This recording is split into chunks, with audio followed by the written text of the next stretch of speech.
Bonjour et bienvenue dans Milkshaker, le podcast qui agite les idées reçues sur l'allaitement. Je suis Charlotte Bergerot-Palisco, je suis la maman d'un petit garçon de 2 ans que j'ai allaité durant 1 an et je suis la créatrice de ce podcast. Dans la vie, je suis ostéopathe spécialisée en périnatalité. Je m'occupe des femmes en général, de leur désir de grossesse à leur postpartum, des bébés et des enfants. J'accompagne spécifiquement certaines problématiques d'allaitement en libérant les bébés des tensions qui les empêchent de téter correctement, permettant un allaitement serein pour la mère et l'enfant. Au fil des consultations, je me suis rendu compte que le principal frein à l'allaitement, c'était le manque d'informations, de partage d'expériences et de vécu dans une société où l'allaitement n'est pas une norme. Je vous propose donc d'interroger avec moi des mamans et des papas sur leurs expériences, mais aussi de vous informer auprès de professionnels spécialisés en allaitement. Mon objectif est simple, vous informer, vous donner les clés pour faire des choix en conscience, banaliser l'allaitement sous toutes ses formes, vous le rendre plus accessible, plus facile et alimenter ce fameux village dont on a tant besoin pour élever un enfant. Je vous présente aujourd'hui Ludivine Beaubry, accompagnante en intégration motrice primordiale et en allaitement. Nous allons parler aujourd'hui pour cet épisode expert des réflexes archaïques. Vous avez probablement déjà entendu ce mot, voire vous connaissez quelques réflexes archaïques que le pédiatre a pu tester lors d'une consultation à la maternité. Aujourd'hui, nous allons plus précisément parler de l'intégration motrice primordiale, IMP de son petit nom. Ludivine utilise cette approche qui s'appuie sur ces réflexes archaïques pour accompagner bébés, enfants et adultes. Elle va vous expliquer ce qu'est un réflexe, quand il apparaît, l'intérêt de sa présence, de son inhibition ensuite, et vous expliquer pourquoi il est important que ces réflexes soient bien intégrés, comme elle le dit. On va bien sûr parler plus spécifiquement de l'allaitement. Cet épisode s'adresse aux parents comme aux professionnels qui seraient désireux de comprendre ces mécanismes et comment ils peuvent influer sur l'allaitement maternel. Le sujet n'est pas toujours très connu, c'est pourquoi il nous semblait important d'aller un peu plus loin que les seules notions attenantes à l'allaitement maternel. Cela en fait un épisode assez riche en informations. Et cette fois-ci encore, j'apprends en même temps que vous et c'est passionnant. Belle écoute. Bonjour Ludivine, bienvenue dans Milkshaker. Bonjour Charlotte, merci beaucoup pour ton invitation. Mais de rien. Je suis ravie, Ludivine, de parler aujourd'hui avec toi des réflexes archaïques, qui est un sujet que je ne connais moi-même pas bien. Donc Ludivine, tu es accompagnante en intégration motrice primordiale. Est-ce que tu peux nous expliquer, nous présenter qui tu es un peu plus longuement ? Oui, alors j'habite à Caen dans le Calvados, je suis maman d'une enfant de 12 ans que j'ai allaitée, je ne vais pas citer le nombre d'années, mais assez longuement. Et puis par ce biais-là, je suis devenue accompagnante en allaitement. Alors d'abord sous une casquette entièrement bénévole pour le réseau normand pour l'allaitement, donc je suis toujours bénévole pour cette association, mais j'accompagne aussi des allaitements professionnellement. Je ne suis pas consultante en lactation IBCLC, mais voilà, j'accompagne des allaitements depuis plusieurs années maintenant.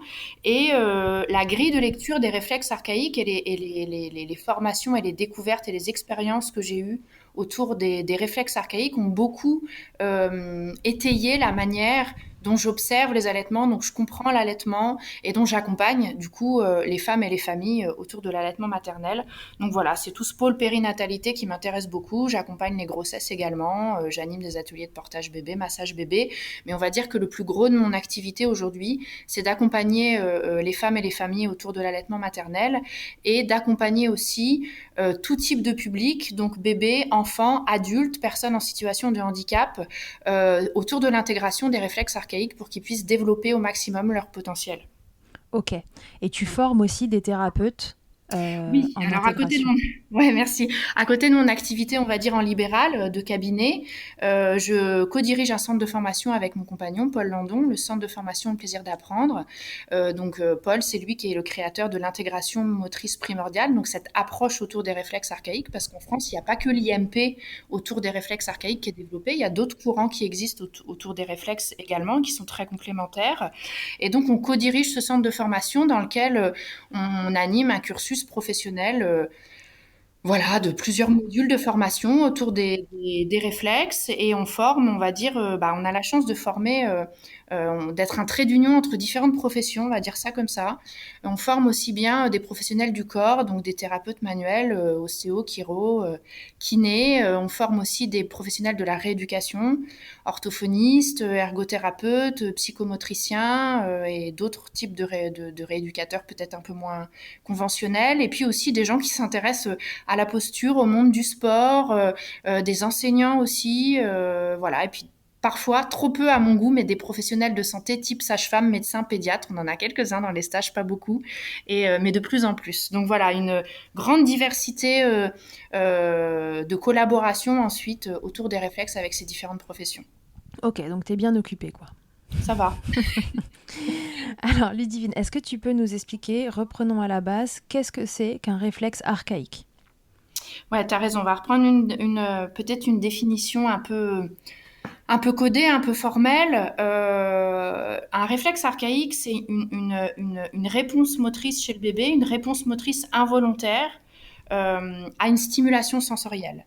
Donc à partir du moment où il y a une stimulation sensorielle qui peut être d'origine tactile, d'origine vestibulaire, c'est-à-dire liée à l'oreille interne, d'origine positionnelle, le bébé va être équipé à la naissance avec un arsenal de réponses motrices génétiquement encodées dans son système nerveux.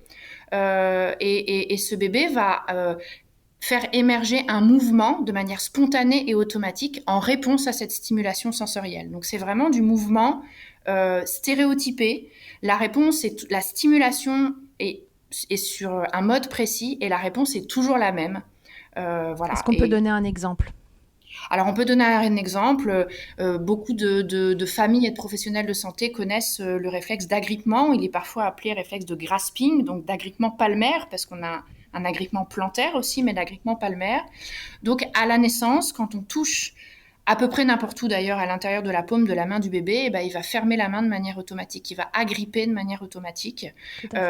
Cette stimulation tactile va engendrer cette réponse motrice d'agrippement de manière innée, de manière non apprise, c'est-à-dire que le bébé n'a aucune intentionnalité qui est liée à son mouvement à ce moment-là. Il se dit pas ah tiens ça me chatouille dans la main donc je vais fermer la main à ce moment-là. Ça se fait à son insu, c'est un mouvement qu'il n'a pas appris, mais il est équipé de cette compétence innée dès sa naissance.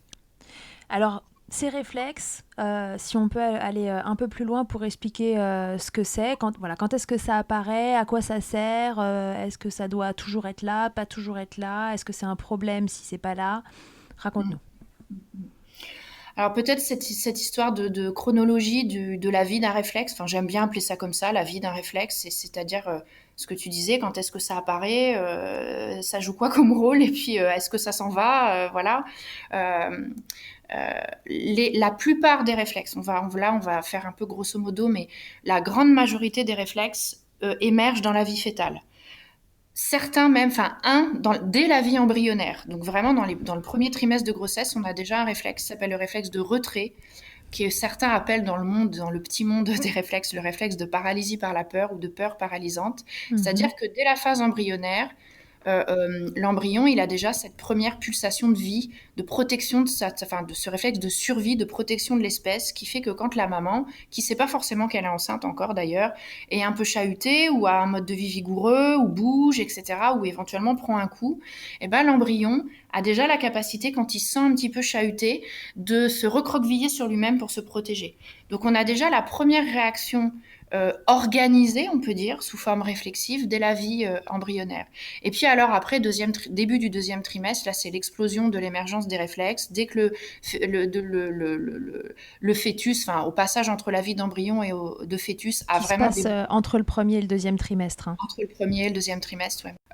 Dès que le bébé vraiment a des bourgeons de mains et de pieds qui deviennent vraiment très clairement des doigts et des orteils, à ce moment-là, il commence à agripper. Au moment où les agrippements de la main et des pieds arrivent dans la vie fœtale, on a aussi les suctions qui se mettent en place, et le bébé va commencer aussi très vite à déglutir du liquide amniotique. Il va en déglutir de plus en plus et de plus en plus habilement, mais voilà. On a tous les réflexes axiaux de flexion et d'extension aussi du fœtus qui se mettent en place. Au début, le bébé, il a de la place. sera pas la même chose dans le troisième trimestre, et particulièrement le dernier mois de la grossesse où le bébé va être vraiment contenu de toutes parts, mais il peut faire un peu des pirouettes, il est accroché à son cordon ombilical et puis il peut faire des extensions de tout son corps, des flexions de tout son corps. Et à partir d'un certain moment, on a un réflexe qui s'appelle le réflexe tonique labyrinthique en flexion qui va faire que le bébé va garder sa position fétale. Le fœtus va garder sa position fétale et c'est plutôt bien que ce réflexe apparaisse puisque la gestation du bébé va pouvoir être menée à terme que si le bébé conserve cette position fétale. Et d'ailleurs, on s'aperçoit que parfois dans des cas de handicap ou de maladie génétique ou autre, ce bébé ne prend pas la position fétale et ça peut être un obstacle au fait que la grossesse soit menée à terme et surtout pour la naissance par voie basse. Donc on a les réflexes orofaciaux qui arrivent très vite, les réflexes d'agrippement, les réflexes spinaux, c'est-à-dire les réflexes autour de la colonne vertébrale, des réflexes de jambes, de mouvements alternatifs de jambes. Donc le bébé s'entraîne pendant toute sa vie fétale. Il a des réflexes qui émergent par rapport à des stimulations endogènes, donc il a des sensations à l'intérieur de son corps qui lui font exprimer telle ou telle position, et puis évidemment il y a les mouvements maternels et les stimulations aussi qu'il perçoit au travers de l'utérus maternel qui font qu'il va réagir d'une certaine manière. Donc on a vraiment l'émergence, une floraison d'émergence de réflexes pendant la vie fétale, et puis pendant la naissance, le bébé va utiliser ses réflexes. Donc le rôle des réflexes pendant la vie fétale, c'est, on va dire vraiment de manière très schématique, c'est de créer de la croissance nerveuse. C'est de brancher les chaînes musculaires, c'est de brancher les muscles avec le système nerveux, et donc le bébé va s'entraîner à faire du mouvement pendant sa vie fétale. Et donc il est dans les starting blocks, il est prêt au moment de sa grande descente dans le canal de la naissance. Il va vraiment utiliser ses réflexes de manière vraiment synergique les uns avec les autres. Donc, il va utiliser des réflexes de flexion de tête pour se poser, pour aller poser sa tête là où il faut pour que les contractions utérines maternelles soient efficaces. Et puis, il va avoir des réflexes de ce qu'on appelle là je vous balance plein de noms de réflexes comme ça mériterait de creuser tout, mais je donne des noms.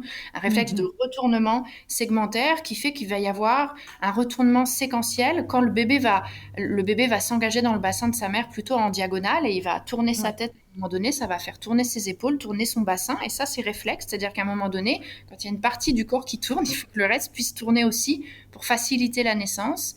Il va faire, surtout dans la dernière phase de la naissance, des mouvements alternatifs de jambes pour prendre appui en fait sur le fond de la paroi utérine. Et aider maman finalement. Il va aider maman. Donc les réflexes sont des facilitateurs de la naissance. Ils facilitent aussi. Il y en a qui jouent un rôle plutôt d'accélérateur, notamment les réflexes spinaux, qui fait que les contractions utérines vont faire comme un gros massage global proprioceptif là sur le dos du bébé, qui va répondre par des petites inclinaisons latérales qui vont le faire ramper en fait, en quelque sorte, dans le canal de la naissance. Alors, il n'est pas déplié, ce bébé, il est en position fétale, il est contenu de toutes parts, mais il va y avoir des mouvements de simili-reptation quand même qui vont l'aider à faire sa grande glissade là. Voilà, et donc il a un dos vraiment, un dos et des réflexes du dos qui vont lui servir à trouver le bon axe, la bonne direction, des réflexes qui vont lui servir à faciliter les rotations et des réflexes qui vont l'aider à faciliter la propulsion à partir du bas du corps. Donc on a un bébé qui est déjà super bien organisé et qui continue à utiliser des réflexes qu'il utilisait déjà dans la vie fétale pour naître.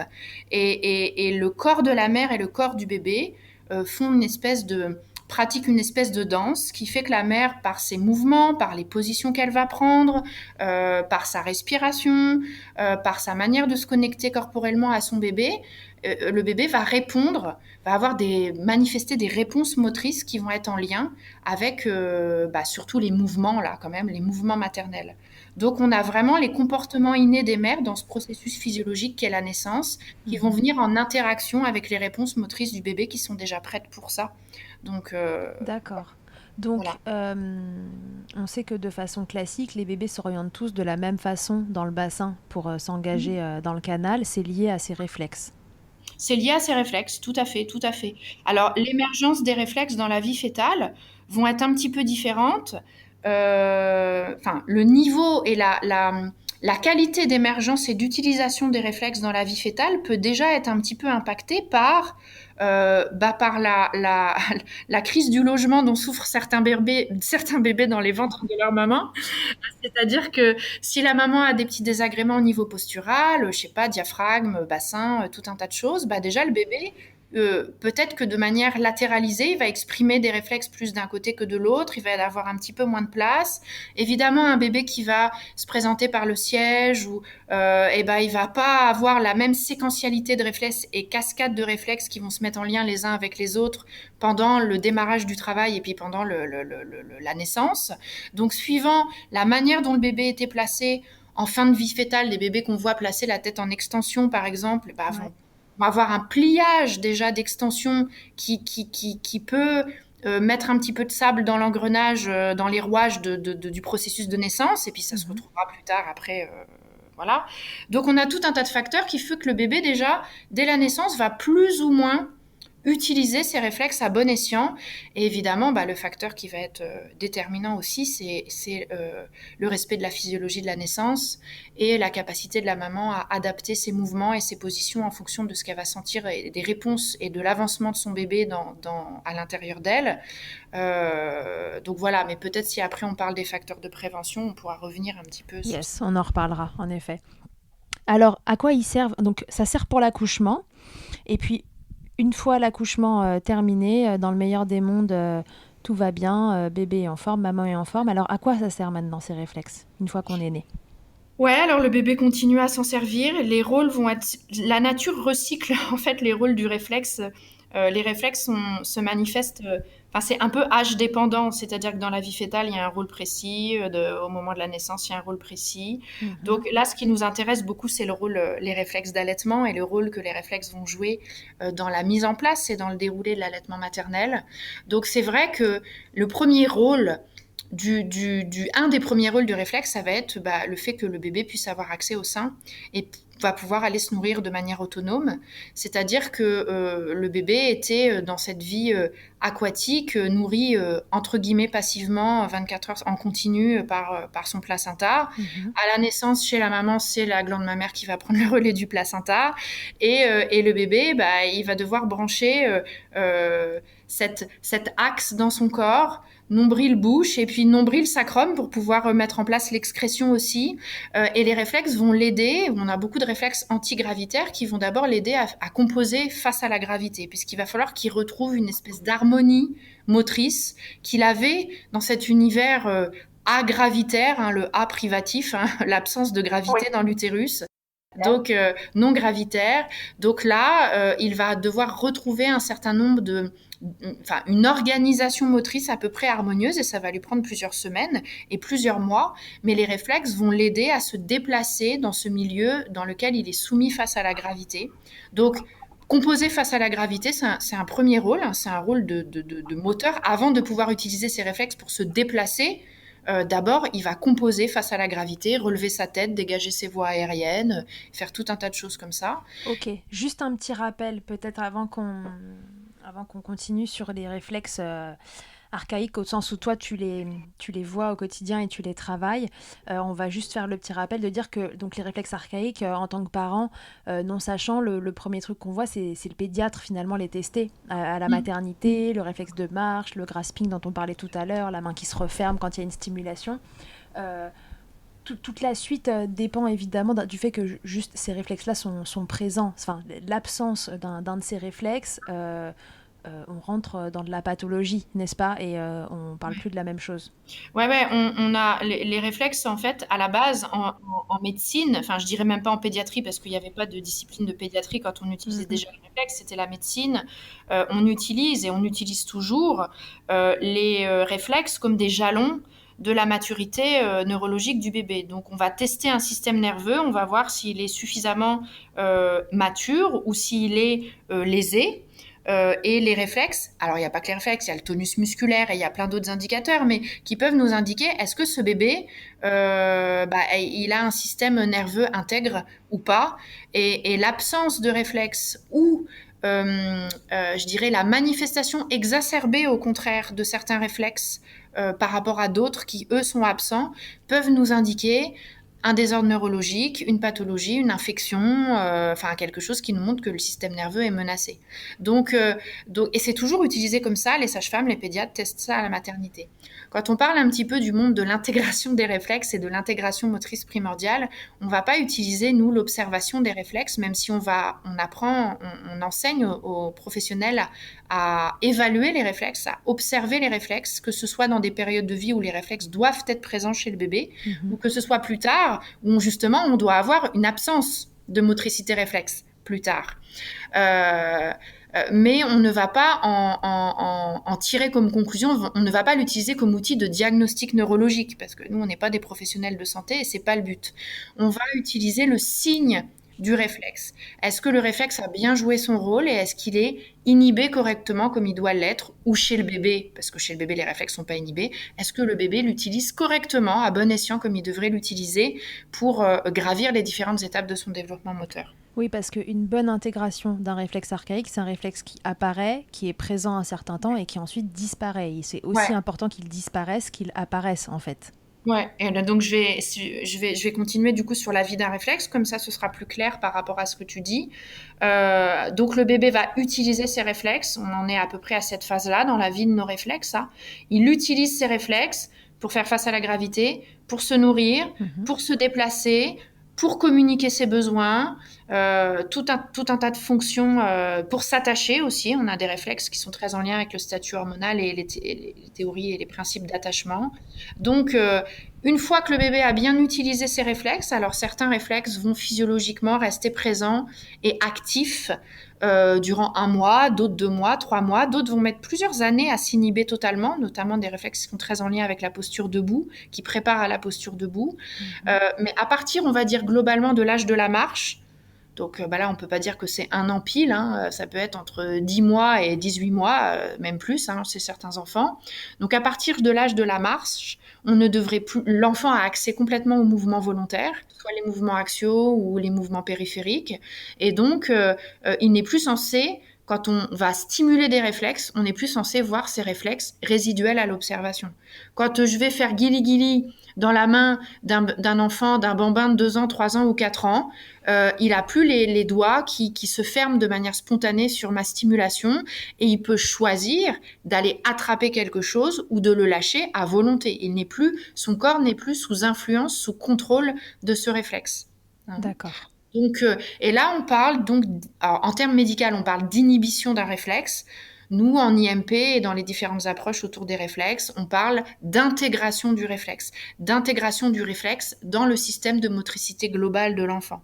Donc, le réflexe, les zones, on va dire, corticales ont pris les commandes, le réflexe va se ranger dans les zones sous-corticales, la motricité volontaire est développée, l'enfant a accès au mouvement volontaire, il marche, il commence à développer le langage, il attrape, il pousse, il fait tout un tas de choses qu'il se déplace, qu'il faisait jusqu'à présent grâce à l'utilisation de ces réflexes qui se manifestaient de manière involontaire. Maintenant, il peut avoir accès de manière autonome et être acteur de son mouvement une fois qu'il est j'allais dire débarrassé, c'est pas le bon mot, mais une fois qu'il a accès à sa sphère de mouvement volontaire et qu'il n'est plus contrôlé par le mouvement réflexe. Donc c'est impératif pour qu'un réflexe mature correctement, qu'il soit utilisé. Donc par rapport à l'allaitement maternel, évidemment, je disais tout à l'heure que un des rôles, une des fonctions plutôt, on devrait dire, du réflexe, c'est l'alimentation, c'est une fonction d'alimentation.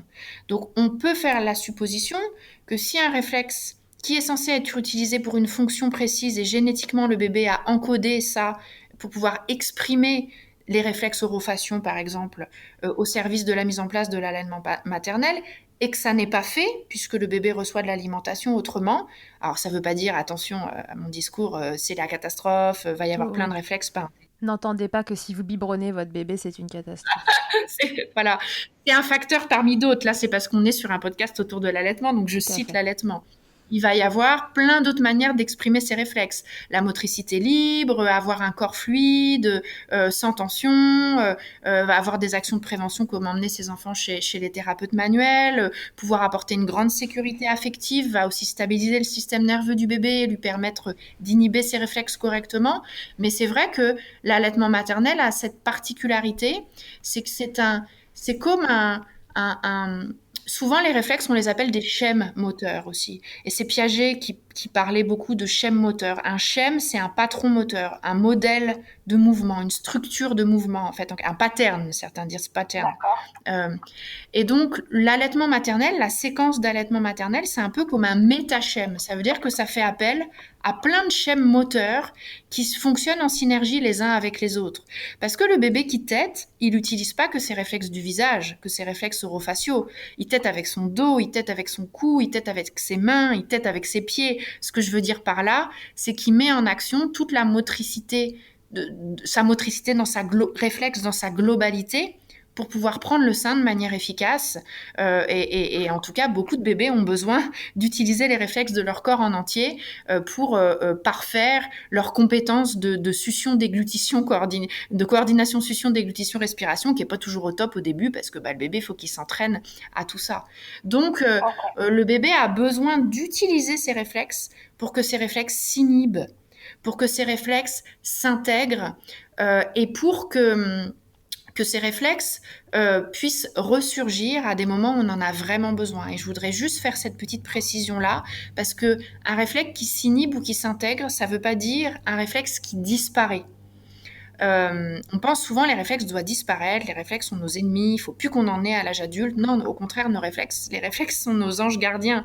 C'est-à-dire que si à un moment donné, je me promène dans la forêt et puis que je perds l'équilibre parce que je glisse sur une racine ou je sais pas quoi, je suis bien contente que mon grasping, mon agrippement de la main, il refasse surface de manière totalement involontaire. Parce que si le temps que je doive réfléchir à cette information, tiens, je suis en train de tomber à tant de degrés en arrière, je vais sortir mon bras gauche qui va attraper la branche qui est sur le côté, le temps que ça monte au cerveau et que ça redescende en bas. Trop tard. Trop tard, je suis déjà tombée. J'ai les fesses par terre et le sacrum cassé ou le crâne cassé depuis longtemps. Bon. Donc mes réflexes vont ressurgir quand mon intégrité physique est menacée.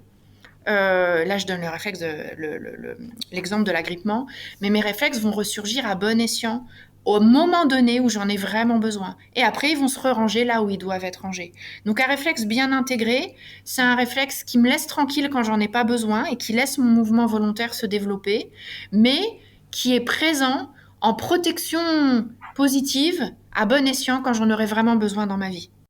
Ok, et donc du coup, en lien avec l'allaitement, est-ce qu'on peut faire un petit zoom sur l'utilité de ces réflexes pendant l'allaitement et ce qui peut éventuellement, nous en tant que parents, et puis pour certains professionnels qui peut-être connaîtraient pas bien cette thérapie d'intégration motrice primordiale, quels signes on peut voir chez un bébé qui est allaité, qui peuvent nous laisser penser que ce serait intéressant de se tourner vers un thérapeute qui est formé dans l'intégration motrice primordiale.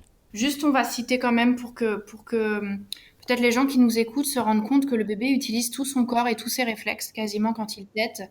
Et puis, qu'est-ce qui va favoriser aussi la bonne utilisation des réflexes si vous accompagnez l'allaitement ou si vous êtes maman allaitante? C'est intéressant j'allais utiliser un langage un peu d'entreprise, mais j'allais dire optimiser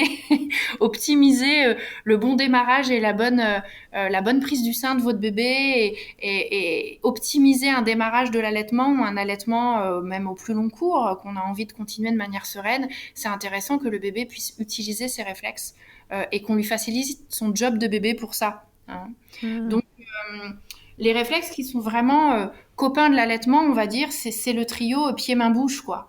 Évidemment, alors je n'ai pas trop envie de passer de temps sur les réflexes du visage parce que c'est ceux qu'on connaît le mieux et c'est ceux que les professionnels autour de l'allaitement connaissent le mieux. Et on se doute que le bébé utilise sa succion réflexe, sa déglutition pour téter. Alors on parle un petit peu du fouissement, mais un peu moins. Donc, on peut citer quand même le fouissement. C'est la petite tête chercheuse du bébé qui fait que, voilà, à partir du moment où le bébé, on déclenche son fouissement et sa succion, le bébé ne peut pas ne pas téter. C'est-à-dire que le bébé, au début, en tout cas, les premiers jours et les premières semaines, enfin, les premiers jours au moins, n'a pas l'intention d'aller téter. Il fait pas le lien de cause à effet. Tiens, j'ai faim, je vais ouvrir la bouche, je vais tirer la langue de manière volontaire et je vais téter. Ça se fait tout seul parce que ses réflexes orofaciaux sont stimulés. D'accord. Mais alors la plupart des bébés, enfin certains bébés vont avoir juste besoin du contact du mamelon de leur maman dans leur bouche pour téter, et ils vont coordonner très bien succion, déglutition, respiration, et tout va bien dans le meilleur des mondes, quelle que soit la manière dont la maman installe son bébé au sein. Il utilise ses réflexes orofaciaux, il est très bien, il est arrivé mature au niveau de tout ça, donc c'est ok. Mais en général, nous, en tout cas en tant que professionnels autour de l'allaitement, on est face à des allaitements qui soit démarrent pas très bien, soit mille choses. On estime que les professionnels de santé estiment que le bébé prend pas assez de poids, les parents sont inquiets pour ça, les mamans ont mal au sein, etc. Enfin, il y a tout un tas de questions assez de sujets un peu redondants par rapport aux difficultés de mise en place ou de poursuite de l'allaitement. Donc, ce qui est important de se dire, d'observer à ce moment-là, c'est est-ce que le bébé a accès au réflexe de ses mains, au réflexe de ses pieds, au réflexe de son dos, au réflexe de ses redressements de tête, pour pouvoir mobiliser sa motricité réflexe dans sa globalité, pour soutenir la fonctionnalité de sa langue, pour soutenir la capacité à coordonner succion, déglutition, respiration. Parce que chez un bébé qui cafouille un peu, qui est un peu plus fatigable, on va dire, qui a du mal à un petit peu ouvrir grand la bouche pour X raisons, qui va avoir une langue qui va un petit peu avoir du mal à faire ce mouvement de vague, de succion, etc.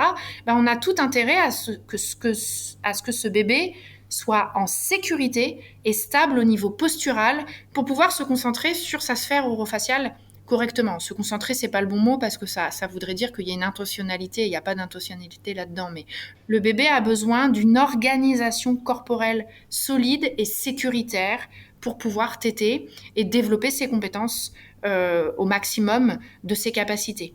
Donc, pour ça, bon, là, je fais référence aux travaux de Suzanne Colson, voilà, que Oui. que j'ai venir en France et avec qui j'ai participé. Enfin, j'ai co-animé avec elle pas mal de formations autour de l'allaitement instinctif, et on est en train de développer cette méthode en France beaucoup.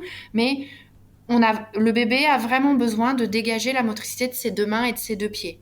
Donc déjà, un bébé qui manifesterait, on va dire, pendant l'allaitement, beaucoup d'extension, parce que ça, c'est un cas un peu classique. Ouais. Un bébé, il a du mal à s'accrocher, il prend, il lâche, il prend, il lâche, il nage le crawl avec ses bras, il pédale avec ses jambes, il a des mouvements saccadés, il s'énerve, plus il s'énerve, moins il tète, plus il s'écarte du sein, plus on a tendance à attraper la tête du bébé et à essayer de vouloir imbriquer la tête du bébé et la maman.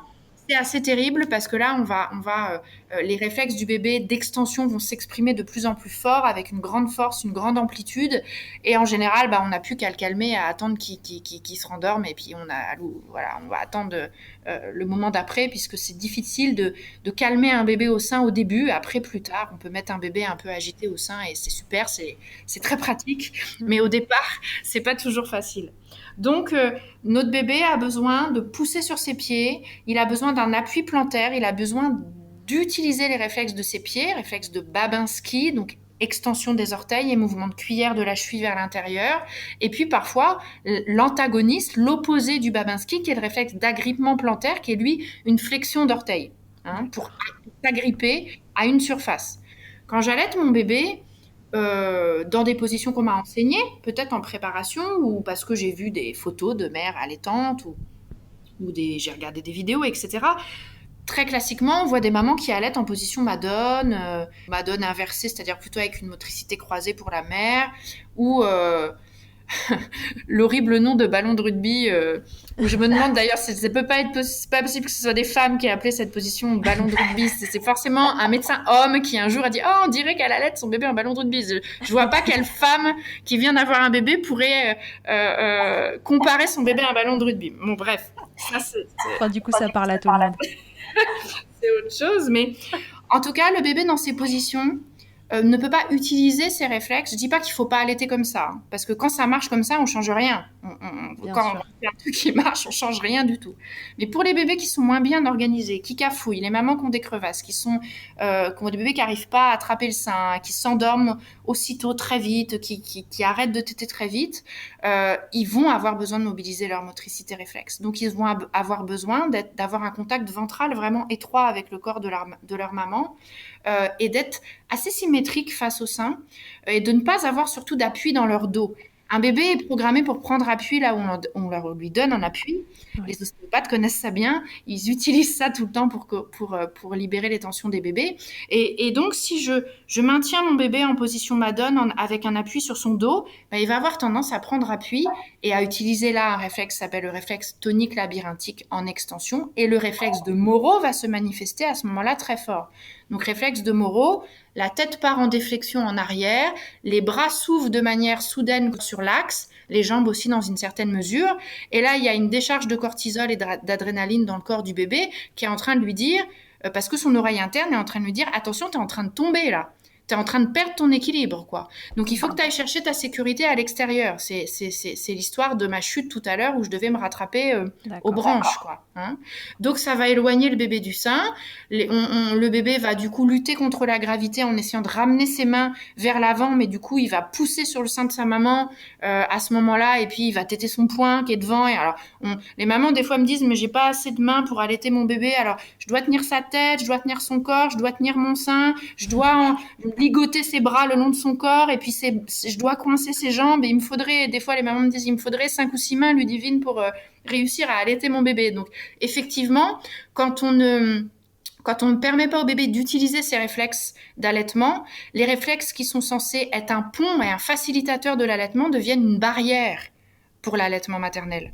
Ok, donc de l'intérêt déjà dans un premier temps de rencontrer une consultante en lactation qui vous permet en fait d'adapter ses positions. Voilà, d'adapter ses positions. Et là, ce que je dis, c'est pas les cas encore, tu m'as sollicité pour tout ça tout à l'heure, mais c'est pas les cas où il y a un problème de réflexe chez le bébé. Ça, c'est les cas où juste la conduite de l'allaitement n'aide pas à ce que ça se passe bien. La mère n'est pas installée confortablement, elle ne peut pas placer son bébé, elle n'a pas assez d'espace disponible sur son corps, elle est dans une position droite verticale, donc elle n'a pas de possibilité de faire le tour de cadran entre guillemets et de mettre son bébé soit longitudinal, soit en oblique d'un côté, soit en oblique de l'autre côté. Elle n'a pas de marge de manœuvre, quoi. Dans les positions Madone classiques, il y a une seule bonne position. Quasiment. Parce que 1 centimètre plus haut, 1 centimètre plus bas, ça tire, ça fait mal, ça marche plus, le bébé ouvre pas bien grand la bouche. Alors qu'à partir du moment où le bébé est placé en ventre contre ventre, la mère est tranquillement installée, adossée, pas besoin d'être allongée, loin de là, mais adossée, soutenue à l'arrière de son corps. À ce moment-là, elle va placer son bébé et elle va libérer ses instincts innés aussi et ses comportements innés qui vont faire qu'elle va placer son bébé exactement comme il doit être placé à ce moment-là. Et donc, on démystifie, un mythe tombe, le mythe de la bonne position ou de la bonne prise du sein. Un bébé qui utilise ses réflexes utilise bien ses réflexes, va pas forcément toujours être positionné comme un autre. Donc il y a des bébés qui sont nés en siège, qui vont avoir besoin d'avoir une jambe carrément recroquevillée sous eux pour bien téter. Il y a des bébés qui se sont présentés en hyperextension, qui vont avoir besoin d'être le menton qui va venir en premier au contact du sein et qui vont téter une tête très en extension. Il y a des bébés, vous les faites téter la tête en extension, c'est tout juste pas possible pour eux, parce qu'ils sont encore profléchisseurs, ils ont encore ce pliage de flexion qui est très marqué, et ils vont avoir besoin d'avoir le nez et le front entièrement enfouis dans le sein, et d'avoir une stimulation des réflexes du visage juste pour toi, l'ostéopathe Charlotte, d'une stimulation trijumeau hyper large, en fait, des 3 branches du trijumeau en même temps, qui a un nerf à la fois de la face qui est à la fois sensitif et moteur. Et il y a des bébés qui vont avoir besoin de s'enfouir profondément dans le sein avec une tête quasiment en flexion pour pouvoir téter correctement. Je parle du démarrage de l'allaitement. Hein. Après, les bébés, ils s'organisent autrement.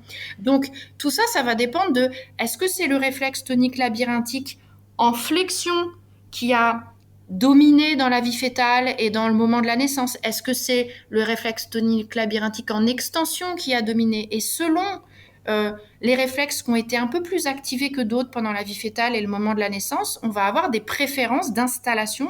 Le bébé va retrouver mieux le chemin du sein avec la tête en extension, d'autres avec la tête en flexion, d'autres avec une jambe pliée, d'autres. Mais moi, j'ai vu des mères allaiter des bébés quand elles laissaient aller leur comportement inné dans des positions que j'aurais pu juger de abracabrantes, quoi. Je me serais dit, non, mais là, c'est pas possible, elle va avoir des crevasses, cette maman, vu comment elle allait. Bah non, parce que c'était comme ça que ça marchait bien. Et après, bon, voilà, les mères trouvent tout un tas de liberté quand les bébés commencent à téter de manière volontaire. Là, c'est tout à fait différent. On n'est plus sur la tétée réflexe des premiers jours et des premières semaines d'allaitement. Voilà, ça c'est quand tout va bien. Voilà, je pense qu'on l'a compris. Toi, tu penses que c'est en allant vers ces positions, on appelle ça les positions BN, Biological Nurturing, qui permettent finalement de laisser le bébé s'exprimer, fonction des choses qui dominent chez lui, de ses Oui. petits blocages, de ses intégrations à lui. Ça lui permet de s'exprimer au mieux, d'utiliser au mieux ses capacités pour pouvoir téter. Ça, c'est quand... Et les capacités des mères à s'exprimer, parce que ce qui est important, j'avais cité pour la naissance l'interaction en fait entre les réflexes innés des mères et les réflexes. Alors là, je ne parle pas des réflexes archaïques des mères, mais des comportements Ouais. innés des mères, instinctifs, et les réflexes archaïques du bébé, les réflexes moteurs. Pendant Pendant l'allaitement, l'accouchement, c'est ouais. la même Donc là, c'est chose. pareil. Ok. C'est pareil, il y a une interaction qui doit se faire. Si la mère est bloquée dans son corps, si elle a des tensions, si elle sacrifie son confort personnel par rapport à la prise de sein de son bébé, il n'y a pas d'interaction et donc il n'y a pas une relation de lait qui est harmonieuse à ce moment-là. Enfin, ou moins facilement. Ok, et donc maintenant, s'il y a un de ces réflexes, donc là, tu me disais dans la période de l'allaitement, les réflexes, c'est pas le moment où ils sont en train de disparaître, entre guillemets, ou de s'intégrer, c'est le moment où ils sont plutôt utilisés, au moins dans les Oui, démarrages d'allaitement. oui. Qu'est-ce qui peut nous laisser penser qu'il y a quelque chose qui dysfonctionne euh, et qu'il faut travailler Ouais. ça? C'est-à-dire, on a tout fait, on a écouté la mère, on a proposé qu'elle s'installe confortablement, on n'a pas d'amélioration par rapport soit aux douleurs, soit au transfert de lait, si on veut parler de transfert de lait, etc. Et à ce moment-là, on peut penser à orienter peut-être vers un praticien qui en réflexe archaïque qui travaille avec les bébés parce que c'est pas le cas de tous les gens qui travaillent autour des réflexes. Mhm. Certains ne travaillent qu'avec des adultes par exemple ou qu'avec des enfants. Mhm. Euh, Ça va être par exemple l'attitude corporelle du bébé. Quand je parle de l'attitude, c'est le degré de flexion et d'extension du bébé par exemple. Donc là pour l'allaitement, ça va être clairement un bébé qui a tellement un pliage d'extension dans son corps, pour qui ça a l'air tellement laborieux et contraignant de s'enrouler un minimum, que bien sûr on va pouvoir trouver des ruses. Et j'ai vu des bébés à la naissance tétés à califourchon sur la cuisse de leur mère complètement en extension avec une mère penchée sur eux et des bébés qui n'arrivaient à téter que comme ça. Sauf qu'au bout d'un moment, bah évidemment notre premier réflexe, nous ça va être peut-être les IBCLC aussi, c'est d'envoyer vers des thérapeutes manuels parce que là on se dit ah là ce bébé il a besoin d'être Ouais, libéré. on se demande d'abord est-ce qu'il y a quelque chose qui est bloqué. Ça, c'est la première Voilà. étape. Ça, c'est la première étape. Et puis en parallèle, après ou en parallèle, si ce travail a besoin d'être consolidé ou soutenu par autre chose, là, on va pouvoir aller voir les réflexes qui sont en lien avec les capacités des bébés à trouver de la flexion ou trouver de l'extension. Et il y Ok. en a plein. En dehors Spinal. de la flexion et de l'extension, il y a quoi d'autre qui peuvent Alors, il y a laisser penser les asymétries droite-gauche. Donc là, Ok. on est aussi sur les attitudes posturales, hein, toutes les asymétries droite-gauche. Ce qu'on pourrait assimiler ou on pourrait se dire, tiens, même si c'est pas dans nos compétences peut-être, mais peut-être ce bébé, il a l'air, je dis bien, il a l'air d'avoir un torticolis ou en tout cas, il a une Mhm. rotation tellement préférentielle d'un côté que, voilà, peut-être qu'un Ouais, mon diagnostic. bébé tourne toujours la tête du même côté. Ouais, ouais, il Mhm. est à l'aise que sur un sein, il n'arrive pas à prendre le sein de l'autre côté, voilà. Alors après, il y a tout ce qui va être en lien avec les hypersensibilités au niveau du visage, donc des réflexes nauséeux, des bébés qui n'arrivent pas à trouver cette mécanique au niveau langue, mâchoire, respiration, et pour qui c'est très compliqué parce qu'il y a tout un déséquilibre des réflexes orofaciaux dès le début de leur vie en fait. Mhm. Donc nous, en tant qu'accompagnants en IMP, là, nous, enfin voilà, on a des petites choses qu'on met en place, mais je dirais que quand il y a vraiment des sérieuses choses au niveau de l'oralité, moi, j'invite plutôt les parents à aller voir des orthos spécialistes en troubles de l'oralité, ou si vraiment, je dirais Parce que la capacité à se nourrir, au début, ça engendre quand même un souci presque vital par rapport au bébé. Bah, bien sûr. Donc on n'est pas sur un trouble de l'oralité qui émergerait ou en tout cas qui poserait problème plus tard. Bon, on sait que le bébé a bien grandi, il a bien pris du poids, c'est un enfant maintenant. Moi, voilà, sur vraiment les choses autour de l'oralité, en général, le pédiatre, il est alerté par rapport à ça. En général, il y a une prise en charge déjà. Donc nous, on pourrait être la cerise sur le gâteau en tant qu'accompagnant en IMP, mais ce sera pas forcément notre rôle premier. Je dirais que vraiment, au niveau postural, en tout cas, ce qu'on voit beaucoup, c'est des bébés qui s'enroulent pas aussi dans les écharpes, des parents qui sont très déçus, ils veulent porter leur enfant. Ouais, et ils disent mon bébé n'aime pas être porté. Très frustrant. Les bébés se jettent en arrière, même à bras, hein, en portage à bras, les bébés se jettent en arrière. Et puis, ils ont aussi alors c'est âge dépendant aussi tout ça, mais vraiment des bébés qui, même au bout de plusieurs semaines ou plusieurs mois, n'ont pas la possibilité d'être posés, ne serait-ce que 5 minutes dans la journée, quoi. Ils ont du mal à plonger dans le sommeil, ils ont du mal à lâcher prise, ils vont jusqu'au bout de l'énervement avant de s'endormir, d'épuisement. Et évidemment, il peut y avoir des facteurs psycho-émotionnels, il peut y avoir tout un tas de choses. Il peut y avoir des thérapeutes qui aident aussi les parents, qui accompagnent les parents à revisiter le moment de la naissance, la vie fœtale. Il y a tout un tas, c'est multifactoriel. Mais quand il y a beaucoup de tension au niveau justement, d'urmérienne ou en tout cas entretenue par un schème neuromoteur que l'ostéopathe n'arrivera pas à lever seul. Parce que l'ostéopathe, il va je vais pas dire c'est les mécaniciens du corps parce que c'est trop réducteur de dire ça, mais non, mais faisons simple. voilà, il va faire son travail pour donner de la mobilité, lever les tensions du bébé. Mais si le câblage neuromoteur amène toujours le bébé à reprendre cette position, il va avoir tendance à y retourner. Voilà, il va y retourner. Donc voilà, ça peut être intéressant d'aller observer à quel maillon réflexe ça fait référence, cette attitude posturale ou cette particularité dans le comportement du bébé. Est-ce que c'est en lien avec un réflexe ou pas? Et le professionnel autour des réflexes, au bout d'une séance, il peut dire bah moi j'ai quelque chose à avoir dans cette histoire-là ou pas du tout. Je vais pouvoir vous aider ou pas du tout. Continuez ce que vous faites. C'est pas en lien spécifiquement avec les réflexes et il y a rien de spécifique à faire.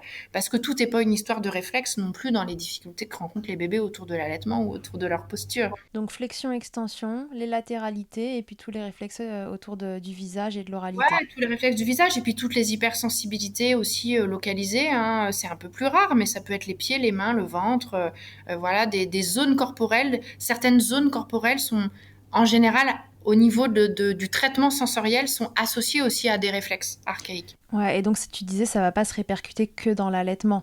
On va voir des signes aussi au moment du portage, on peut en voir au moment du change peut-être.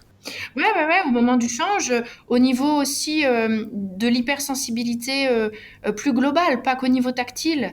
C'est-à-dire, je pense aux hypersensibilités vestibulaires. On a des bébés qui peuvent pas supporter qui ont du mal à supporter le mouvement quand ils sont dans nos bras ou qu'on peut pas retourner du dos sur le ventre, du ventre sur le dos. Alors, ils peuvent être inconfortables, mais ça peut être aussi le fait qu'ils sont brassés au niveau vestibulaire. Donc là, je pense à des bébés, par exemple, où les mamans auraient vécu des grossesses alitées très tôt dans la grossesse. Donc cette maturation vestibulaire, il n'y a pas eu suffisamment de stimulation de mouvement maternel, en fait, pour faire maturer tout ce qui est myélinisation des nerfs lien avec l'oreille interne. C'est-à-dire qu'un bébé une maman qui aurait par exemple été alitée toute une partie de grossesse et un bébé dans un utérus voilà, un peu serré, on parle de ces utérus contractiles voilà, qui finalement laissent moins de place à ces bébés-là qu'à d'autres pour bouger. Ça va être quelque chose qui va faire que la proprioception, la partie vestibulaire de ce bébé va pas être aussi bien stimulée pendant la grossesse et donc un réflexe moins bien se développer. Exactement, exactement. C'est tout à fait ça. C'est tout à fait ça. Donc toutes les sensibilités des bébés, toutes les sensibilités aussi visuelles, auditives, en lien avec l'oreille interne et en lien avec en lien avec le mouvement de manière générale. Et puis en dehors de l'allaitement, c'est des bébés qui vont très vite. Alors les parents, sauf s'ils ont eu déjà d'autres bébés avant et qui peuvent comparer un petit peu, mais ça c'est plutôt les sages-femmes ou les pédiatres ou les médecins généralistes qui vont pouvoir, ou les ostéos qui vont voir que ce bébé il a du mal à décoller dans l'acquisition de ces différentes étapes de développement moteur. Donc c'est un bébé qui a à 3 mois, 4 mois, est toujours bloqué sur le dos, les bras en chandelier, qui roule pas son bassin, qui attrape pas ses pieds, qui bascule pas encore d'un côté et de l'autre, même s'il se retourne pas encore à 3 ou 4 mois nécessairement un bébé, mais qui commence à, voilà, à s'enrouler en position dorsale. Euh, et puis après, qui va avoir du mal à amorcer son retournement, va avoir du mal à commencer à trouver une locomotion qui soit efficace, relativement à l'âge où on s'attend à ce que le bébé puisse développer ces compétences-là, quoi. Donc là, moi, le gros de mes demandes aussi dans mon cabinet, ça va être des indications de retard de développement. Donc souvent, les gens vont voir des psychomotriciens, vont voir des orthophonistes, il y a déjà des choses qui sont mises en place, mais ils entendent parler des réflexes.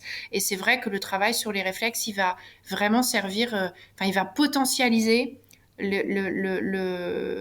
la rééducation que vont mettre en place les autres Ouais, professionnels. ça va permettre d'engrammer en fait la rééducation que les autres professionnels essaient de mettre en place, mais qui trouvent finalement pas vraiment le chemin nerveux, quoi. C'est ça?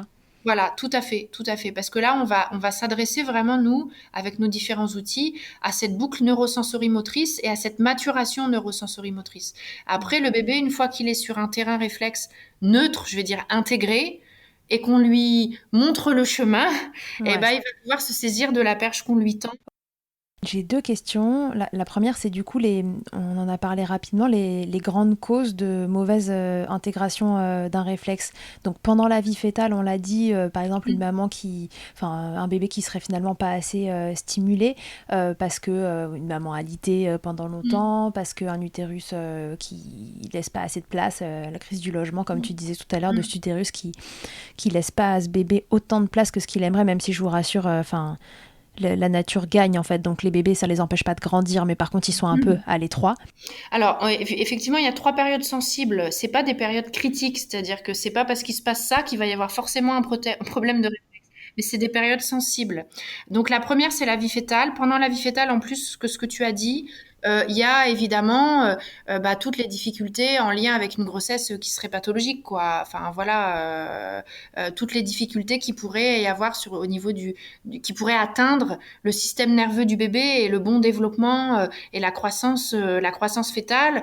Il y a aussi l'alimentation de la mère, les carences alimentaires. Ça, c'est Michel Audin qui en parle beaucoup dans Mhm. ses formations, qui parle voilà, des carences en oméga 3, en iode. Enfin, voilà, ça, je vous laisse voir la littérature autour de ça parce qu'il y a de plus en plus d'informations là-dessus. Donc, l'alimentation de la mère, pourquoi? Parce que ça peut affecter le développement du système nerveux du bébé Ouais. aussi. Ouais, voilà, évidemment, si la mère est en proie à des émotions vraiment intenses et répétées, je sais pas, une mère qui est victime de violences, enfin voilà, enfin des situations extrêmes. Je parle pas des vagues émotionnelles et des montagnes russes émotionnelles qui De la font que grossesse, ouais. qui font que le bébé est en contact avec toute une palette d'émotions au niveau biochimique, et ça c'est tout à fait chouette pour On lui. parle de choses plus traumatiques. Voilà, des choses vraiment qui seraient traumatiques et qui fait que le bébé va activer ce fameux réflexe de paralysie par la peur dont j'ai parlé tout au début, Mhm. beaucoup, beaucoup, beaucoup, beaucoup, beaucoup. Ouais, ok, et trop le stimuler. Voilà, et trop le stimuler, donc il va naître avec ce réflexe. C'est une espèce de réaction de figement dans son corps qui va faire qu'il va avoir du mal à aller vers le monde, plus de mal à aller vers le monde et à intégrer ses autres réflexes. Donc ça, c'est la vie fœtale. Au moment de la naissance, il y a le moment de la naissance et puis la première année de vie, les deux autres périodes sensibles. Le moment de la naissance, c'est déjà, il faut quand même qu'on le cite parce que c'est hyper important, j'ai failli oublier, c'est la prématurité. Oui, bien sûr. Voilà, c'est la prématurité parce qu'on est toujours sur cette notion de maturité du système nerveux. Il y a beaucoup, beaucoup de réflexes, même s'ils émergent très tôt pendant la vie fœtale, qui finissent de s'exprimer, on va dire, qui finissent de se construire et oui, de s'exprimer, de s'imprimer en tout cas pendant le dernier mois de vie fœtale. Donc, si une grossesse, ça dure 9 mois, c'est pas pour rien. C'est que même si on considère qu'à 8 mois, en obstétrique, on a un bébé à terme, enfin, j'exagère, c'est pas exactement ce qui est dit, d'un point de vue des réflexes, 2 semaines, 3 semaines de prématurité, ça peut faire vraiment la différence. Et les consultantes en lactation le savent bien par rapport au démarrage de l'allaitement, par Ouais. exemple. Bien sûr, on en a déjà parlé dans des épisodes précédents, ce fameux mécanisme succion, déglutition, respiration, lui, il arrive relativement tard C'est ça. à se mettre en place dans la grossesse, donc ça peut très bien être dans ces 4 dernières semaines, qui Tout pourtant à fait. médicalement le bébé est considéré comme à terme. Ouais, voilà, voilà. Donc, il y a la manière dont le bébé va gérer, va mettre en place, va initialiser sa motricité réflexe pendant le processus de naissance, parce que la naissance même, c'est une initialisation très forte de la motricité réflexe. Ok, elle était déjà là dans la vie fœtale, mais là, il y a vraiment des choses qui se combinent comme jamais et qui ont des rôles et des fonctions très particulières. Donc, quand le bébé a bien utilisé ses réflexes dans la vie, au moment de la naissance, on sait que ça, c'est un bon départ aussi pour l'utilisation de ces réflexes dans sa vie aérienne, en fait. Donc, Ok. bah, Donc quid de la césarienne? alors la césarienne, effectivement, mais je vais dire toutes les médicalisations, des surmédicalisations des naissances. D'accord. Ouais, toute intrusion en gros dans le processus naturel.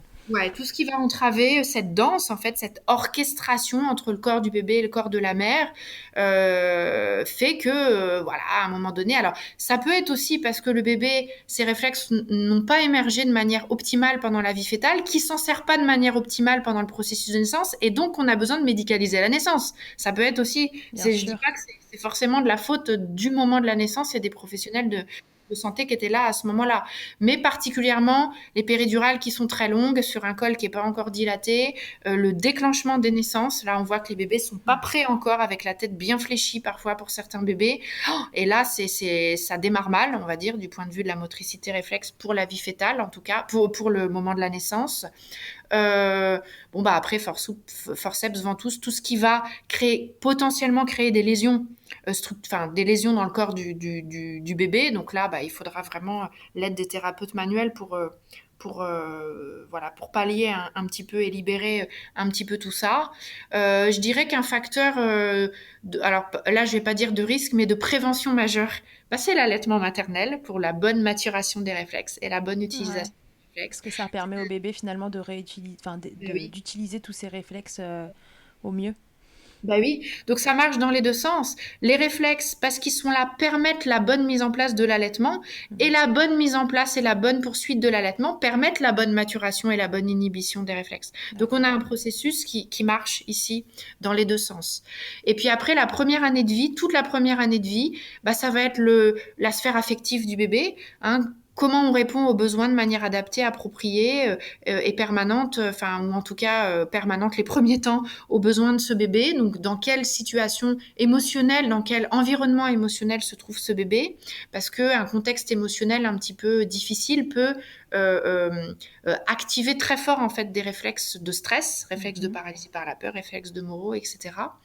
Ça va être tout ce qui va être bah, libération des tensions par les thérapeutes manuels, et puis que le bébé puisse le plus possible profiter du mouvement, profiter de l'interaction corporelle rapprochée avec ses parents ou d'autres adultes ou d'autres enfants qui sont là dans la maison, que le bébé soit porté, soit massé, que tous ces systèmes sensoriels soient activés. Nous, on n'est pas des mammifères qui léchons nos bébés à la naissance, sans quoi ils mourraient, mais en revanche, on les caresse, on les porte longtemps, on les patrouille dans tous les sens, on les sent, on les respire, et on a vraiment des besoins d'interaction très proches avec nos bébés. Et c'est vrai qu'il y a des bébés qui profitent un petit peu moins de ces interactions-là pour X raisons. Et là, c'est pas un jugement de ma part, mais Mhm. voilà, ça dépend de l'éducation des parents, de nos possibilités, et du coup des bébés qui vivent, qui grandissent très vite dans un maternage un peu distal, qui correspond pas vraiment aux besoins de proximité et d'interaction corporelle dont ils ont besoin quand ils sont tout petits. Et puis la possibilité d'être placé sur le ventre très tôt, d'être au sol sur une surface ferme, tout ce qu'on appelle le courant, on va dire, dans le grand chapitre de la motricité libre. Ouais. Euh, voilà, pas mettre des chaussures au bébé pour qu'il puisse utiliser les réflexes de ses pieds à bon escient pour se propulser pour la reptation et les quatre pattes. Évidemment, si le bébé il a des chaussures alors qu'il est au sol, bah, il va lever ses jambes et puis il va pas utiliser les réflexes de ses pieds pour se propulser. Mhm. Et puis, bah, ils vont rester actifs, les réflexes de ses pieds, s'ils sont pas utilisés. Ce qui va lui donner plus tard potentiellement des difficultés à paramétrer le tonus de sa cheville, de son genou, de sa hanche, à se stabiliser, à s'enraciner au sol correctement, et puis qui va avoir un impact sur toute sa posture. Donc, bah voilà, en gros, première année de vie, voilà, posture, motricité libre, thérapie manuelle, tout ça, c'est des facteurs de prévention, allaitement maternel, et puis des parents avec un regard bienveillant, et puis en tout cas qui, bah, de toute façon, qui font ce qu'ils peuvent, hein, voilà, voilà, Bien sûr. Et donc, en fait, à chaque stade, que ce soit un peu pendant la grossesse, pendant l'accouchement et ensuite, à la fois le réflexe est là pour que ça se déroule bien et à la fois, s'il n'est pas parfaitement bien, on a aussi des moyens très naturels, sans même de thérapie, pour les aider à s'intégrer, en fait. Ben oui. Que ce soit Ouais. l'accouchement qui se passe, enfin une grossesse qui se passe bien, l'accouchement qui se passe bien, un allaitement qu'on met en place, un parentage proximal, tout ça, Mhm. ça va aider finalement si jamais il y avait un petit couac quelque part à essayer de réaligner. Heureusement, l'humain, le bébé est hautement Et adaptable. oui. Il a des grandes capacités de résilience et d'adaptation. Donc, il suffit pas qu'il y ait des difficultés de naissance pour qu'il y ait plein de réflexes pas intégrés avec des impacts majeurs. Il suffit pas qu'il y ait un non-allaitement maternel, etc. C'est vraiment multifactoriel. Et d'ailleurs, les professionnels, thérapeutes manuels, consultantes en lactation, enfin tous ceux qui ortho, ergo, qui gravitent autour des bébés, vous tous, vous intégrez les réflexes, vous participez à intégrer les réflexes du bébé. C'est-à-dire qu'un ostéo fait de l'intégration des réflexes. Une orthophoniste, quand elle rééduque une succion, une déglutition, qu'elle fait reculer un réflexe nauséeux, elle intègre des réflexes. Pareil pour d'autres types de professionnels de santé. Sauf qu'on a pas forcément calqué cette grille de lecture-là sur nos cœurs de métier existants, mais on le fait déjà. Ouais. La différence avec un accompagnant autour des réflexes, c'est que nous, c'est notre cœur de métier, donc on va vraiment pouvoir scanner un petit peu, checker là où en est le bébé dans son profil réflexe et aller proposer un programme moteur ou un programme sensoriel personnalisé par rapport juste au maillon réflexe qui semble un peu moins bien intégré chez ce bébé et qui semble être à l'origine d'un certain nombre de difficultés. Donc, on met le zoom de manière un peu plus précise peut-être à certains moments. Et Oui. puis, on a des procédures qui sont propres à notre milieu. Voilà, et comme l'ostéopathe met le zoom sur la partie plus mécanique.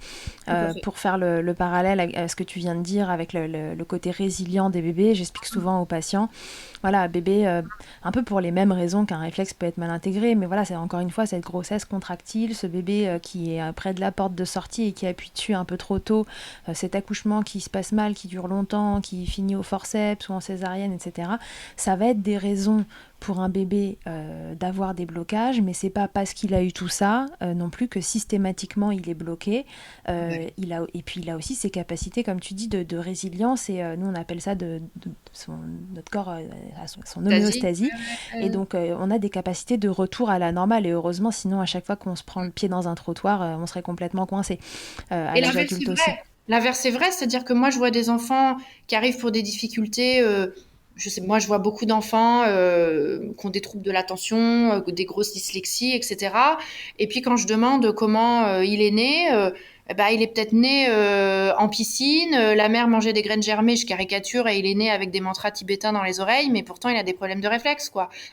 Donc c'est très très très complexe. Il y a plein de mécanismes qui se télescopent et qui sont en jeu.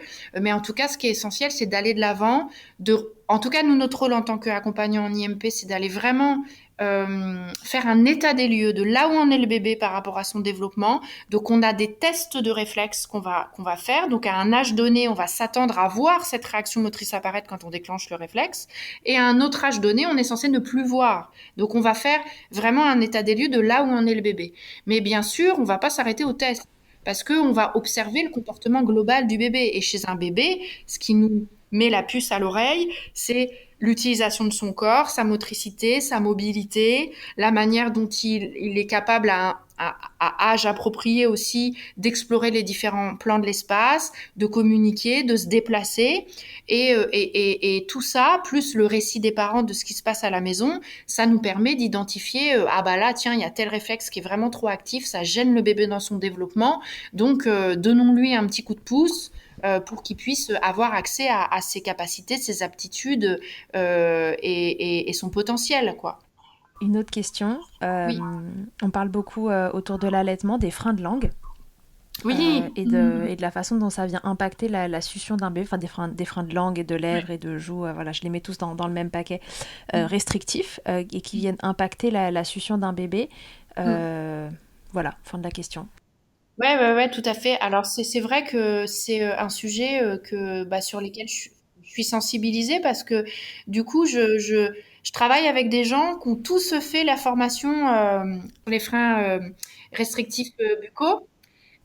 Et moi, je suis pas formée aux freins restrictifs buccaux. Enfin, j'ai vu des vidéos, je vois des gens beaucoup qui, voilà. Mais en tout cas, moi, je reste vraiment dans mon domaine des réflexes. Mais par contre, je travaille avec un réseau, enfin, interdisciplinaire qui m'envoie beaucoup de bébés pour ça, parce que du coup, l'orthophoniste a fait la désensibilisation, parce qu'il y a, par exemple, une hypersensoralité, et puis le chiro ou l'ostéo va travailler sur la partie corporelle, et puis, et moi, je vais plutôt me joindre un peu à la partie en non pas focalisant vraiment sur les réflexes orofaciaux si la difficulté est orofaciale, mais je vais vraiment à faire, ce que je disais tout à l'heure, mon bilan beaucoup plus large. Et en général, chez les bébés chez qui les freins sont restrictifs et amènent une difficulté d'allaitement ou d'oralité alimentaire, etc., de toute façon, je vais retrouver moi des réflexes de l'axe, des réflexes axiaux qui sont en déséquilibre, hyperactifs ou hypoactifs. Ouais, donc quand on dit de l'axe, tout ça, c'est la colonne. Enfin, vous voyez, c'est C'est la la colonne. verticalité, quoi. C'est la verticalité, qui est d'abord une horizontalité, mais qu'après, voilà. Donc, il y a la colonne, il y a le tube digestif. C'est nos deux référentiels, là, comme ça, qui traversent notre corps de part en part pour le tube digestif. Et donc, on a vraiment cette organisation, en fait, axiale et cette organisation du mouvement du centre vers la périphérie qui est, en général, entravée quand le bébé a un frein vraiment restrictif avec un impact important sur l'utilisation de son mouvement. Donc, moi, je vais compléter un petit peu le travail éventuellement de l'ortho, du chiro, de l'ostéo, en transmettant, parce que j'ai oublié de le dire, mais c'est vrai que c'est essentiel.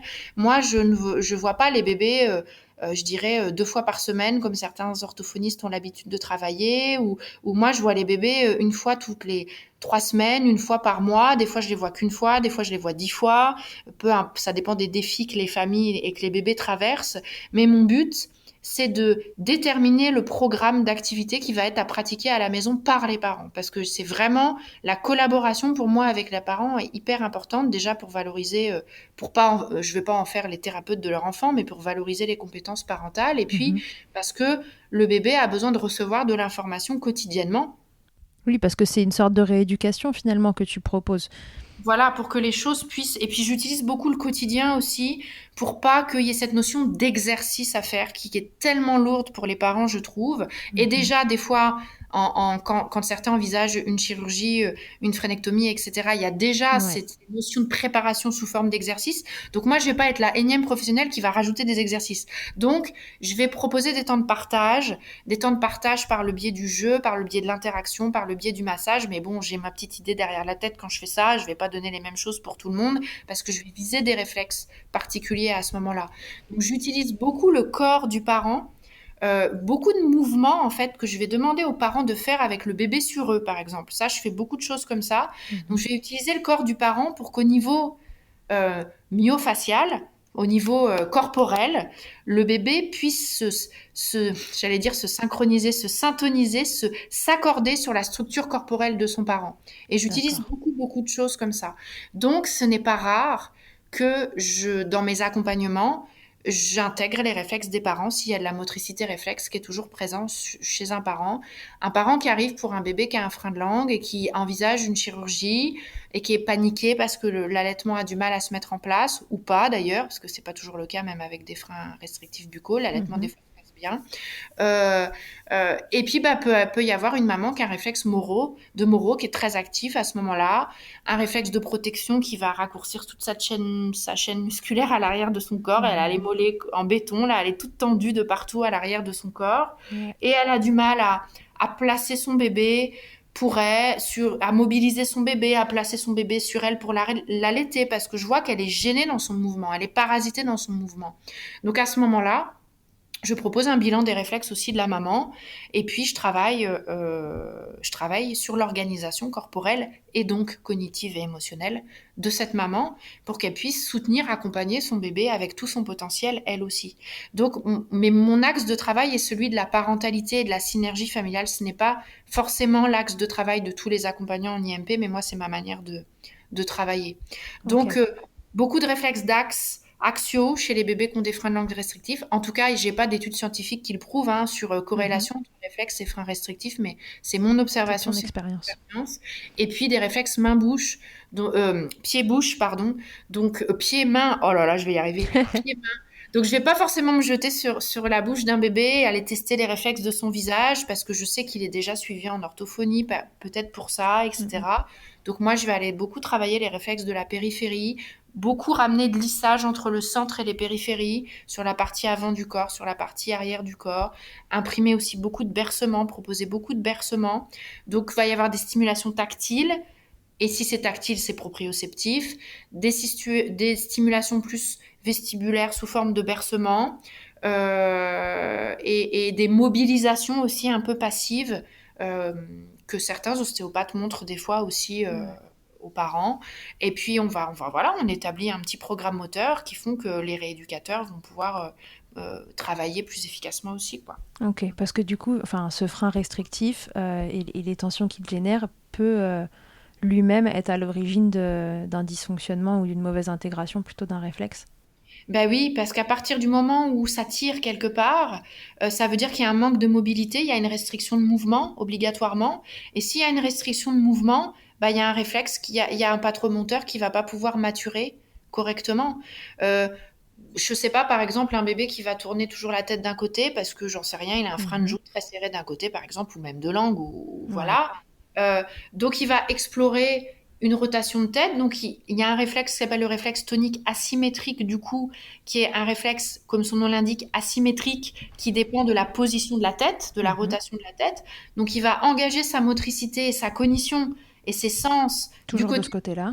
Donc, il y a un hémicorps qui va être actif et l'autre va être un petit peu moins actif. Mhm.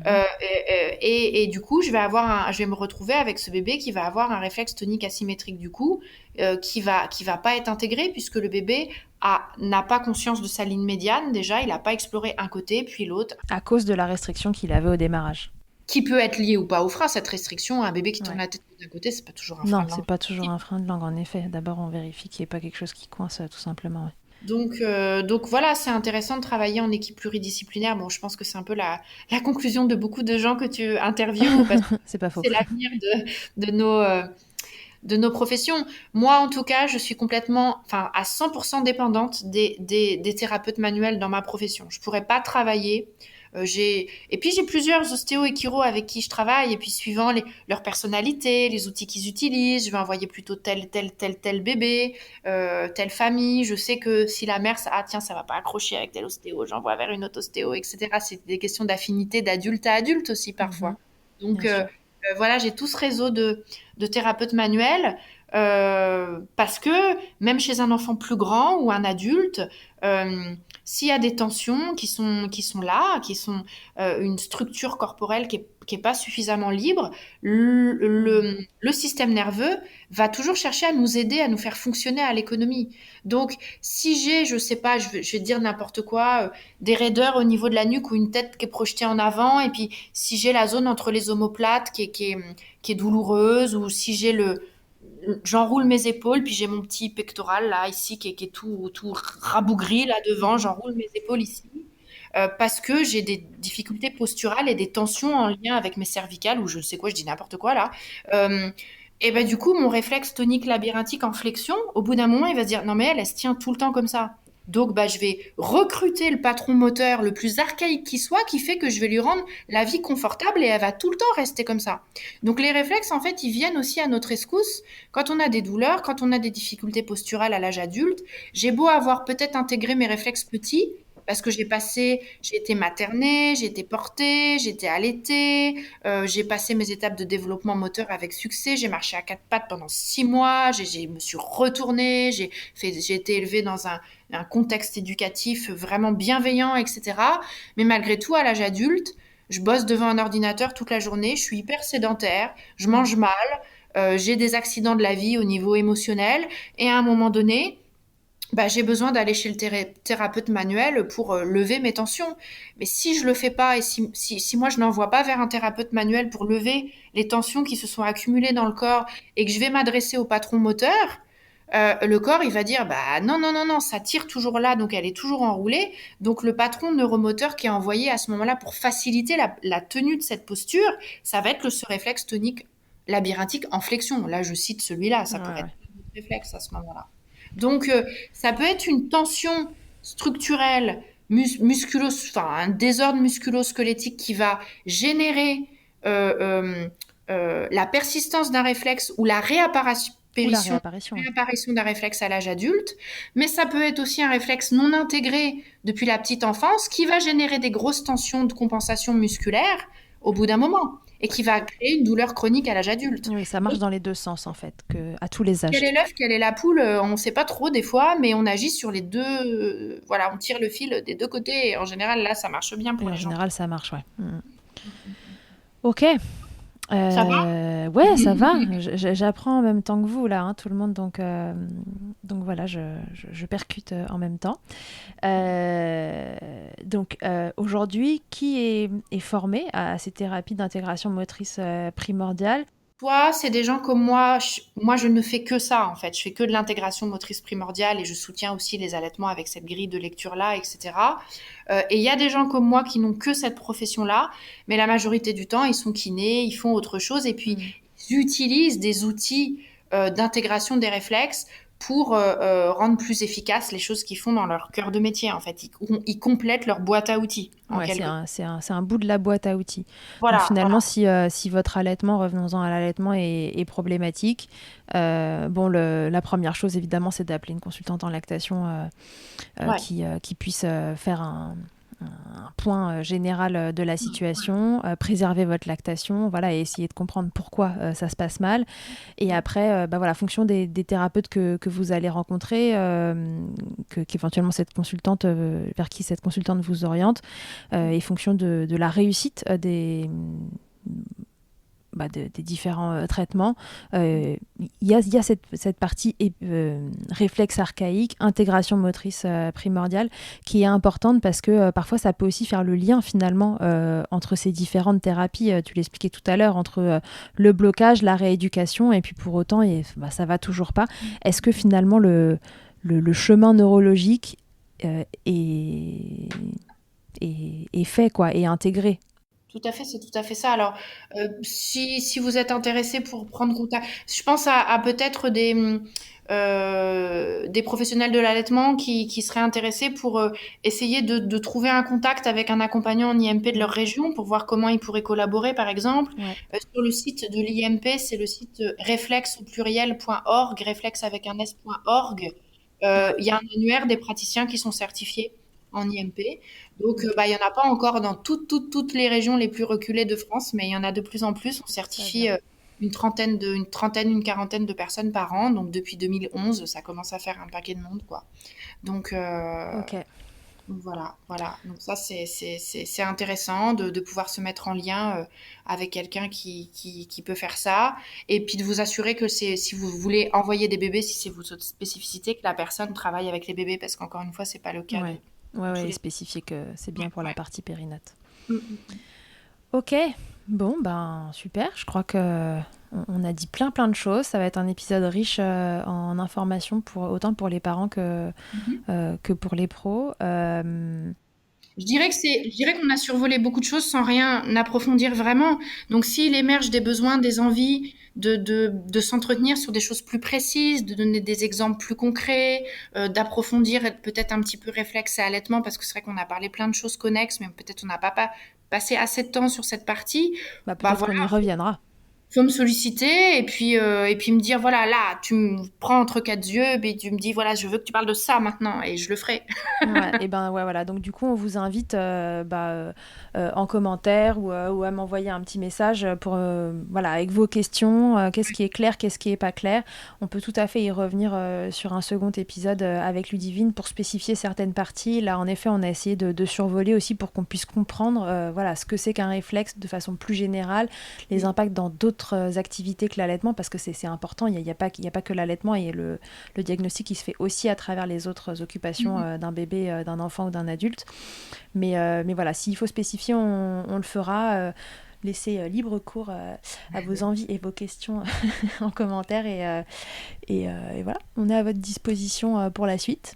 Merci beaucoup Charlotte. Merci à toi, c'était super intéressant. Et je vais te poser une petite question pour finir, que j'aime bien poser aux mamans aussi. Si en un mot, Ludivine, tu devais me dire ce que c'est que l'allaitement, tu dirais quoi?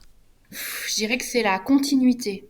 Ok. La continuité entre la grossesse et entre la vie fœtale, la vie néonatale, entre la grossesse et le postnatal. Et pour moi, ça adoucit cette continuité. Et voilà. Ok.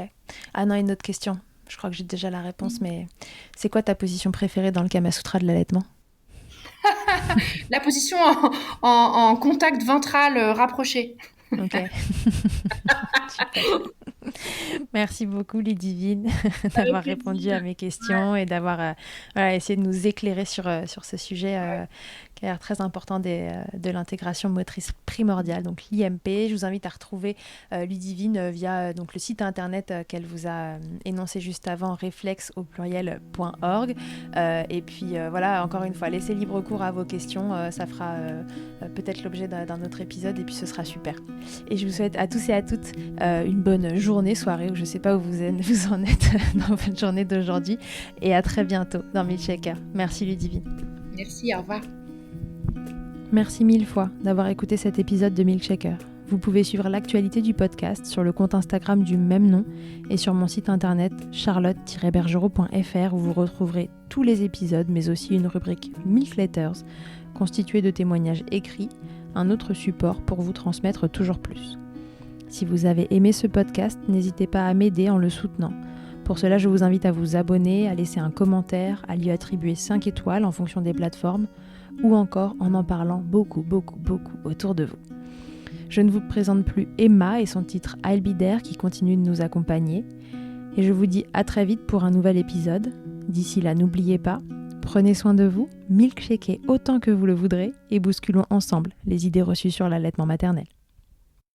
I hate to see you down. Can't stand to know you're hurt. When you say it's getting loud, the voices in your heart. And you know I get it, so let it all out. Keep your head up, your masterpiece, and I'll swear that I'll be there by your side. A text away, you know you can find me. It just takes a whisper and I'll be there to listen. I got you, I'll fight with you, 'cause I love you. I'll be there, I'll be there. Oh, I'll be there, I'll be there. I know I'm not perfect. Sometimes I look myself, but I hope you know I care. You can meet me anywhere. And you know I get it, so let it all out. If anyone comes at you, then I'll swear that I'll be there by your side. A text away, you know you can find me. It just takes a whisper and I'll be there to listen. I got you, I'll fight with you, 'cause I love you. I'll be there, I'll be there. Oh, I'll be there, I'll be there. Just me every time I have you back, and I know that you do the exact same for me. Side by side, don't even need to talk. You know I get it, so let it all out. Keep your head up, your masterpiece, and I'll swear that I'll be there by your side. takes away, you know you can find me. It just takes a whisper and I'll be there to listen. I got you, I fight with you, 'cause I love you.